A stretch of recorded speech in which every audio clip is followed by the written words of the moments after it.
Welcome to the month of September. This month we are ready to launch to boldly do what needs to be done. When God saw our sin, He sent His Son Jesus to take away our sins. He took initiative.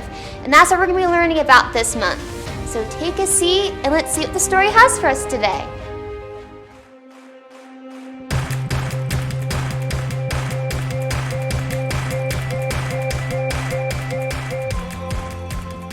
Hello, people of Earth! It's me! Jacob! Oh, there it is. That's how I... Nope, that's not it, Jacob. Okay.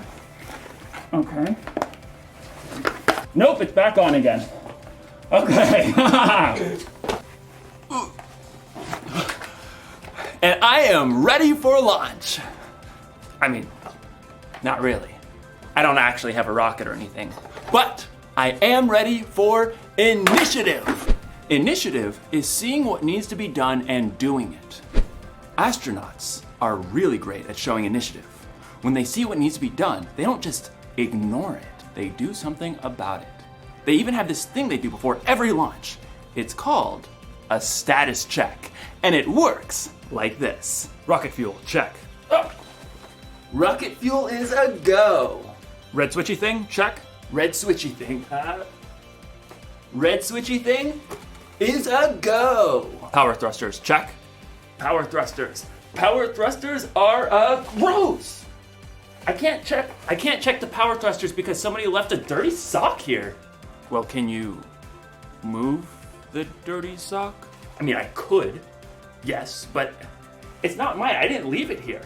And so I don't think it's my job to move the sock. I suggest that we halt the launch until whoever left the sock here comes and gets it themselves. Copy that. Holding launch for a dirty sock. Good. Roger that.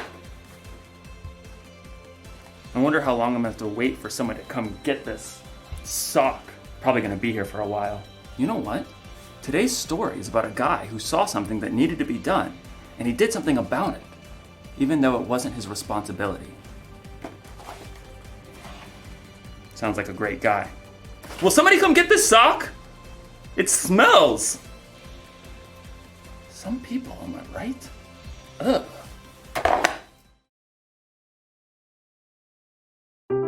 The Bible. It's 66 books of history, stories, letters, and poetry that fit together to form God's one big story. The epic adventure of how He created us and loves us so much that He made a way to rescue us. As we travel through the Bible, from Genesis to Revelation, we discover people who met God and found their lives changed forever. Now, for an amazing story. Inspired by the book of Nehemiah, chapters 1 and 2. Over and over, the Israelites promised to be faithful to God. But over and over again, they turned away from Him. At last, God allowed enemy armies to take His people captive and carry them off to Babylon, nearly 1,000 miles away. After 70 years, God allowed some of His people to return to Jerusalem and rebuild the temple. But back in Babylon, now part of Persia, the rest of the Jews had made lives for themselves. In fact, a Jew named Nehemiah had become quite important. Greetings. I am cupbearer to the king. A cupbearer was like a bodyguard who checked to make sure that no one poisoned the king's food or drink. Nehemiah was likely a trusted advisor. Your Majesty, may I suggest the date pudding? But though it was nearly 150 years since the Israelites had left Jerusalem, Nehemiah's heart was still in his homeland. When his brother Hanani returned from his trip to Judah, Nehemiah had a chance for some news. Brother, how are the people left in Jerusalem? Some are still alive, but they're having a hard time. Oh no. The wall of Jerusalem is broken down. The gates have been burned with fire. People are ashamed. That's terrible. A city without walls could never prosper. The people would always live in fear of being attacked. I'm sorry to bring such bad news. No, I'm glad you told me. Dismayed, Nehemiah sat down and wept. He couldn't even eat for several days. Instead, he poured his heart out to God. Lord, you are a great and wonderful God. see how your people are suffering. Please listen to me. I'm praying for the people of Israel. We Israelites have committed sins against you. We haven't obeyed the commands you gave to Moses. Nehemiah reminded God of the promise he made to his people. You said, "If you people are not faithful, I will scatter you among the nations. But if you return to me, I will bring you back." Lord, please pay careful attention to my prayer. Give me success when I bring my request to King Artaxerxes. For 4 whole months, Nehemiah prayed daily to God. He knew before taking action he needed to listen and prepare. At last, he was ready. Your Majesty, Anyone who came before the king was supposed to appear happy. But for the first time, Nehemiah allowed his true feelings to show. Oh, why are you looking so sad? may you live forever? Why shouldn't I look sad? The city of my people has been destroyed, and fire has burned up its gates. The king could have been annoyed and ordered Nehemiah to be punished. But God moved his heart. Well, what do you want? Nehemiah prayed silently for the right words. Send me to Judah. Let me go to the city of Jerusalem. I want to rebuild it. The king frowned and glanced over at the queen. At last he said, How long will your journey take? When will you get back? Precisely as many moons as are required. Fair enough. Dismissed. Nehemiah turned to leave, but he knew there was more he needed for the job. If it pleases you, may I take some letters with me? I want to give them to the governors west of the Euphrates River. Then they'll help me to travel safely. Done. Oh, and a letter to the caretaker of the royal park? So he'll give me logs for the wall and gates and a house? What next? A whole escort of army officers and horsemen? That would be fantastic. Fine. All of it. Get on with it. God had given Nehemiah such favor with the king that he had everything he needed for his long journey to Judah.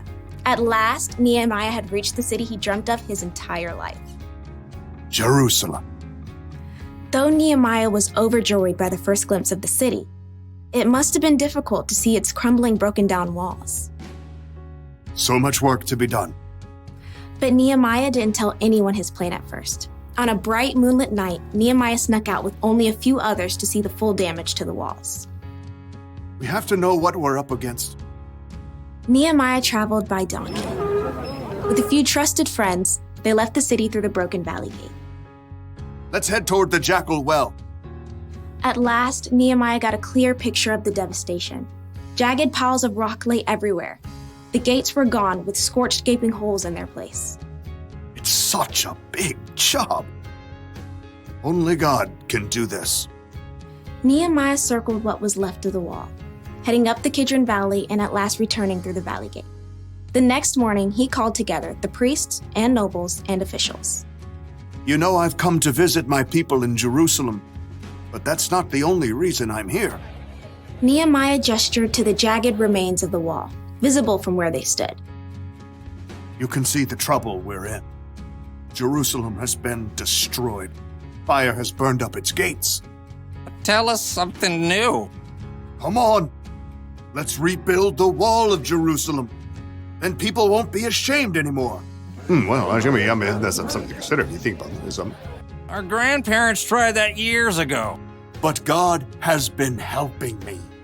He gave me favor with the king. He'll help us complete the work. So who's in? Well, me. I'm in. Me too. Let's start rebuilding! God moved the hearts of the people to help Nehemiah, and together they began the gigantic job of repairing the walls and gates of Jerusalem.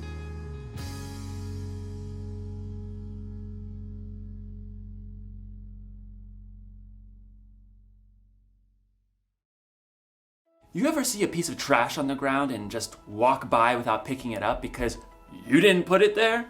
Or maybe someone didn't clean up after themselves when dinner was over? Do you just leave the messy dishes lying around? Do you ignore someone else's dirty sock? A lot of people see what needs to be done, but then don't do it. because it's not their job. It's not their responsibility. But showing initiative means getting things done, not waiting for someone else to do it. That's what Nehemiah did when he started rebuilding the wall around Jerusalem. It's what Jesus did too. When he saw a need, he did something about it. He healed people who needed healing. He taught people who needed to learn.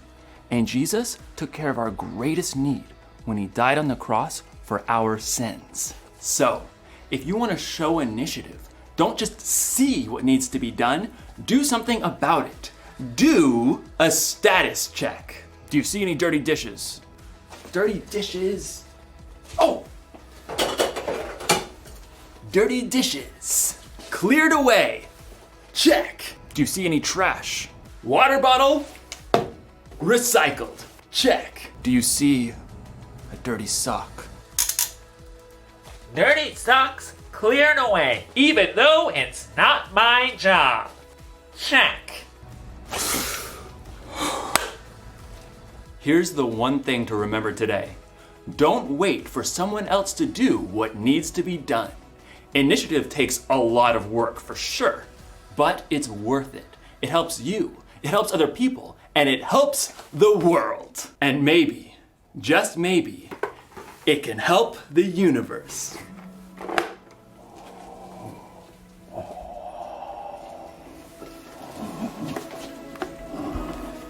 I'll see you next time.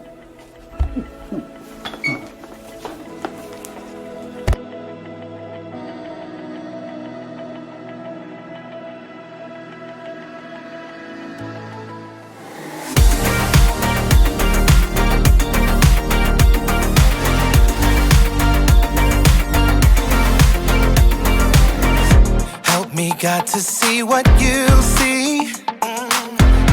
You are doing a great work in me. I've decided I can't stand still. No, you have given me purpose. All my heart is yours. All my life is yours. I will make a move for you. For you. All my heart is yours.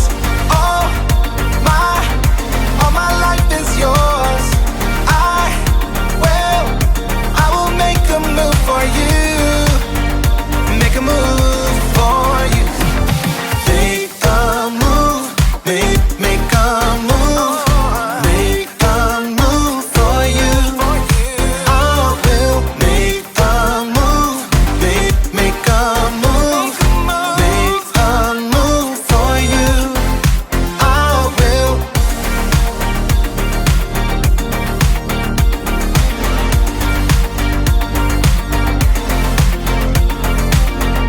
I'll take up the call to serve you. You have given me a job to do.